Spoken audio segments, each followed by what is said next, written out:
Mas mabilis sa proseso ng pamamye kareng guarantee letters sing patupad ng siyudad Mabalacat, ay ni-report ng Patricia Mamangon.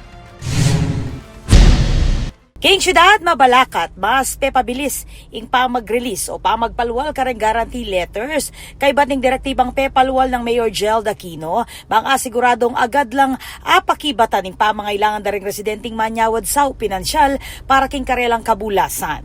Pepasyag dareng Mabalakenyans ing karelang pasasalamat king mabilis sa kimut ning lokal kapanibalan na makapamye kapasnawan at agarang suporta libutan dareng medical emergencies. Dinikdik ng Mayor Aquino na manatiling manimunang prioridad ng kayang administrasyon, ing kabulasan at ing kapakanan dareng Mabalakenyans, kabang ing pamagpabilis king proseso partine ning balaw sa pamagsumikap bang manatad serbisyong mas mabilis, masalese at ing pamagpabilis king proseso ning serbisyo.